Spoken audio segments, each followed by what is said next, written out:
This is Amy, and you're listening to the Talkin' Appalachian podcast.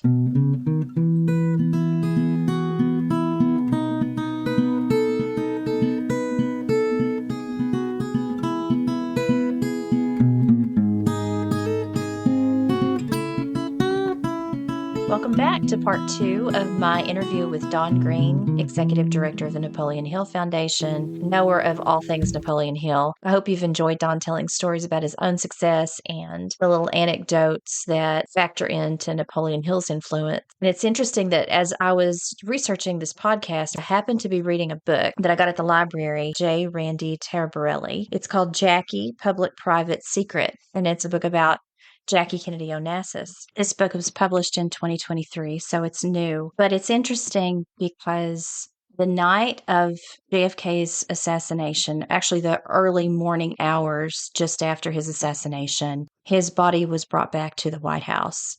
And Jackie returned there with her mother and her stepfather, Hugh Auchincloss. And she didn't want JFK's bed to be empty that night. So they had separate bedrooms. So she asked her stepfather, Hugh, to occupy his bed, to sleep in his bed that night. And though he thought it was a strange request, he agreed to do it because A, the First Lady asked him to, but B, he understood that in her grief, he needed to do that for her. On page 143, Napoleon Hill's name is brought up, and the author writes, when he was about 40, 5 years before he married Janet, Jackie's mother, Hugh Auchincloss became practically obsessed with a book called Think and Grow Rich by Napoleon Hill. One of the first self-help books ever published, it became a guide to success for him. He said it helped him understand that, quote, you have to be open to life because you never know. You just never know. It's strange but true, Napoleon Hill wrote. The most important turning points of life often come the most unexpected times and in the most unexpected ways.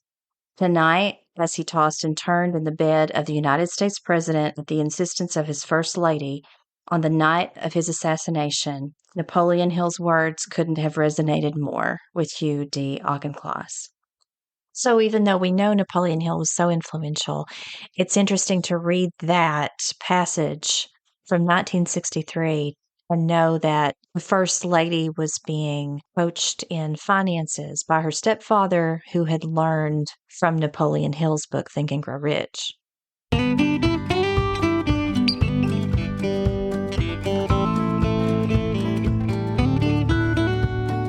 Welcome back, Don Green, for part 2 of the interview.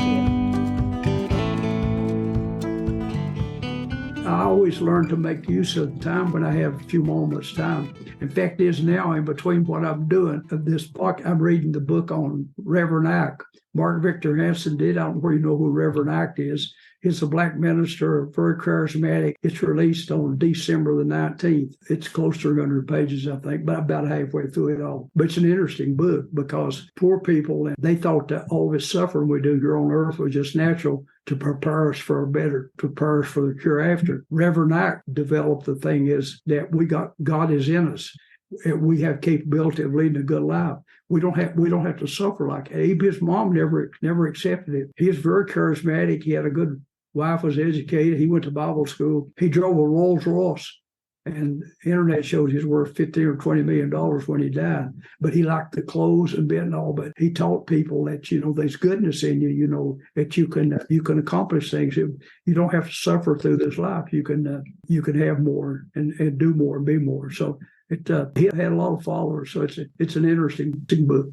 Yeah, I have 2 teenagers now, and one of the things that I'm trying to impress upon them is that they can be anything they want to be. Anything they want to be. My son has a really lofty goal, and he wants to work for NASA. From the time he was little bitty, space has been his passion. I've introduced him to the story of Homer Hickam, another Appalachian boy that didn't take no for an answer and realized his dream of working for NASA. And I gave him this book and had him read J.B. Hill's story because J.B. Hill said, I wanted to be a doctor. I wanted to be a spaceman. And he achieved being a doctor, and he achieved working in some aspect of the space program. So he achieved both goals. And I think it's so hard when you're young. And that's why defining success is a really hard thing for young people. It's hard. So what is your definition of success? What do you try to impress upon young people about that idea of you can be whatever you want? It just takes not taking no for an answer. I have a little sign on my about an old author, Ben Sweetland. It says, success is a journey and not a destination. It's the type of person we come along on the road. We never get, oh, I got it now. I give up. We should always be striving. Mr. Gillum in high school read us a poem, and I can't say the word because it's Spanish. The words in it is, our reach must exceed our grasp for what's a heaven for. And it took me a while to understand it, but we should always be striving. And to me is, and people know me, I have a little bit of internal dissatisfaction. I know I can do a little bit better. Every time I write on the book, this is better than what I've done before. And it's the same way with the money. I can help more of the students. I use a quote. It says, if it is to be, it is up to me. And that's in a book by Success with People by Robert Cavett, who founded the National Speakers Bureau. And we have to write this book. Now, you told me what success is. I was hard to write this book right here, and you can look. It's a little bit of Napoleon Hill and it's a little bit of banking. And for people who can't see that book, for our listeners, you held up the Millionaire Mindset. I know I've read thousands of books. There is only 4 uses of money, and I've given it in talks, and nobody's ever disputed. There's only 4 uses of money. The first one is food, clothing, and shelter. But as Eisenhower said, and most people, that's it, food, clothing, and shelter. He said they get that in prison. They get food, clothing, and shelter. Life should be a little bit more than that. That's the first use of money, though. That's got to come first. It's food, clothing, and shelter. But the second one is, I'll be 83 in a few days. But most people are not able to work when they're 83. At some point, I may be 95 and I won't be able to do this. So I don't know. But we should have some money laid back. I mean, Social Security is a supplement. It's not meant to you leave a good lifestyle. So you need to prepare for it. But I use Victor Hugo's quote 120 years ago. He said, it's not that people were planning to fail. They simply failed to plan. But that's the second use of money. And the third one, I call it leading a good life. You've taken care of your food, clothing, and shelter, and you've got money laid back. But then you lead a good life, like I notice you always wear nice clothing and dress have a nice car, be able to go out to eat to restaurants. If you go home and your spouse says, boy, there's a new restaurant that opened up in Norton. I said, people say it's expensive, but it's really good. Well, we'll go when we get our check the first of the month. That is not leading a good life, being able to travel and so forth. That's the third use of money. The fourth use of money, to me, defines success. You took care of food, clothing, and shelter. You got money for when you retire. You've led a good life. You've been able to travel, do those things you wanted to, and you still got money. And there is a place that you can use that excess money of your own choosing, of your own choice. If you want to help the school, you want to help the church, you want to help St. Jude's. Most people never get to step forward. They skip number 2. They didn't provide for when wasn't able to make a living. And that's it. It's not complicated to do if they follow the steps and has some discipline, because I think we were meant to strive towards our possibility and contribute to society. But the sad fact is, and I would include most people we know, is when they're gone, other than maybe their close relatives or a few friends, it's like they never was sure. What did they accomplish? Did they help some kid go to school? Did they help Foreign Mission? Did they help St. Jude's? Did they do something that was worthwhile? Most of them just survived. And heck, animals survive. And that's what's supposed to separate us from animals. Animals, all they have to do is it's just their natural instinct. They don't do nothing until it comes time to eat, and then they don't do nothing until it's time to eat. But us humans, we got the capability of and the good Lord would not have give us dreams if he at the same time didn't give us ability to achieve those dreams. And it all comes down, I did a fundraising with Zig Ziglar one time. He said everything in life comes down to how bad do you want it? I mean, are you willing to get up and pay? Everything's got a price to it. And if you're willing to pay the price for it, I mean, like you working your way through school, going through school, do you get a doctorate degree and what have you, and have credibility. But our heritage, I'm really proud of it. I'm not ashamed of my parents. They both grew up during the Depression. I asked my mother one time, why did you and Daddy just go to the 7th grade? She said, "You little smart aleck." The teacher only went to 7th grade. There was no school buses, and it was probably 20 miles to a high school. So what did they do? The girls get 14 to get married, the boys go to work in the coal mines. That's just what they did. But they never saw the possibilities of what was out there because mainly they never been around people. They had been around other people did the same thing. They just followed suit. Boys get 14, get a job in mines. Girls get married, start raising a family. I mean, that's just a way of life till somebody comes by and breaks the mold. And what I say is so good about it is you knew that when you went to school, if you ever had any kids, they's going to get educated. So we want to break that poverty cycle. You can pretty well assume that, well, I didn't have no doubt that my daughter would go to college. The only question was where can we afford to, when the grandson was born, that's the first thing I done. I bought him a 4-year deal at 501, what they call that thing that you can, the tuition. And of course, he wanted to go to Virginia Tech, where his mama went. And he went 4-year tech and studied finance. I think the 529, is that what you're talking about? The Virginia? Yeah, 529. Yeah, we set those up too. Those are good. Absolutely is. There's some tax benefits to it. I don't know all the particulars of it, but back then when I did it for 4 years for him, I think it was less than $20,000, which today I guess that's not one single year. Or close to it. So it's changed that much, but I thought that was at least not many of the students graduate without debt, which is kind of sad. They got a debt as much as a mortgage on a house. So my daughter was graduating. One of the loan officers was financing a vehicle for a guy, and I recognized him from seeing him at the Little League. I was president of the Little League also, and I recognized some of the ball games. And his son was graduating with my daughter, and I didn't know what. Make conversation with him. So I just spoke to him and I said, hey, your boys are graduating with my daughter. I said, where'd you going to college? And he said a few choice words. He said he's not going nowhere. He's going to get a job. It's too expensive. And I said, it's not near as expensive as ignorance. And I don't know where he understood what I did and all. But if that boy had come in and said, Dad, I want to go to the University of Virginia. You really want to go there? Yeah. Now we're going to have to figure out how to do it. Because if you got the why, then you can figure out the how if you really want it.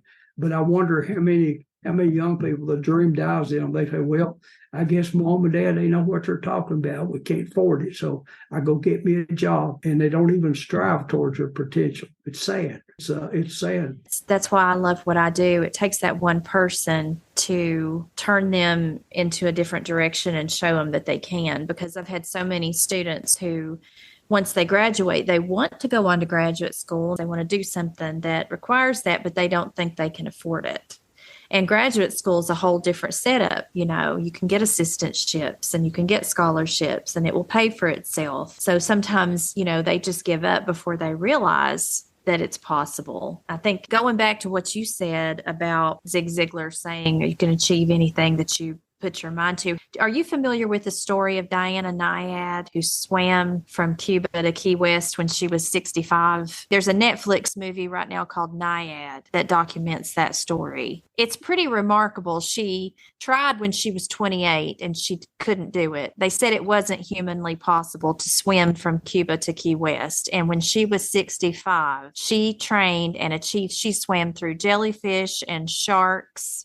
And it took her 5 tries, but she didn't give up. It's a really remarkable story. And that's another story that I've introduced my kids to. And it's something that I resonate with as I grow older. I think, well, in our minds, we say, well, we can't do something because we're a certain age, but her story is really inspirational. I'd love to look into it because we can learn from it. There's so many of those stories, like the one the lady that was the black lady that came to school here, I had the historical worker put help on campus to her when I found out the story that. Is that Miriam Morris Fuller? Mm-hmm. Dr. Yeah, Fuller? and if you remember, they had my picture and hers and Doc Smitty on the front of the coal field. I had that marker put up when I found out about that story. I contacted the Historical Society and told them that I thought it was deserving of a historical marker. She was the first African-American woman to attend after segregation ended. She was the first one to be admitted here at what was then Clinch Valley College, correct? And it was wasn't segregation still the law in Virginia? And we admitted her anyway? Is that how it was? Her daddy worked in a shoe shop. She'd been going to school Newport News, which was a black school. And she didn't have money to go back on. And Dr. Smitty sent word for her to send her up here to school, but He let her go to school. But, she went off, got her doctorate degree, and a retired professor from one of the, I don't know, Temple, which one of the schools it was. It's been a long time. It's just amazing what just one person can make a difference. And you guys' places, sometimes you're in such a wonderful place to mentor to them. I tell people over and over again, I would give anything if I could work with the college kids one-on-one. Because, when she worked 6 years, started in high school, she was valedictorian. She finished out here 3 years, chemistry and biology. She's a pharmacist today. And she only made a B in a lab class, the rest of them straight A's. And I asked her what happened. She apologized for it. But then the next little girl was Brooke. She worked there 6 years. She's a medical doctor. And then Zane's been there since the 8th grade. He's probably the smartest one of all of them. He's been there 12 years. He's 26 years old. He was able to buy his first house when he was 21 without any help. He started out here at the college when he was 17. He had a stock account. I showed him how to buy stock. He's taking his money and buying stock. He set up a retirement account. Here's a kid, 17 years old. His dad was an underground coal miner with a high school education.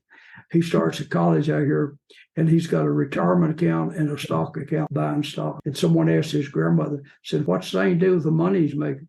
Said he's buying stock. So the influence of being around them is just absolutely amazing. Well, it sounds like being an intern at the Napoleon Hill Foundation pays off. I just love being around him. I mean, I can even learn from him because he's organized all get out, and I'm not. I mean, my D&I got books all over the place. Since my wife passed away about 9 years ago, I told the lady, I said, clean the floors, you do my clothes, rest of the house.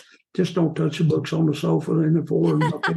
My daughter, of course, she's prejudiced, the only child. She said, Daddy, you're a cluttered genius. I said, well, you got one word out of two, right, at least. And but she said, you can't change anything. And I know they told us, just do one thing and do it well. But Amy, you can't do it in this business. If you and I are working together on a book, and we get the thing and we get to the publisher, it's going to be 6 months before it's come out. Are we just supposed to sit there 6 months and wait till the book comes out? No, we got to keep these other projects going, online courses and speaking or ever what.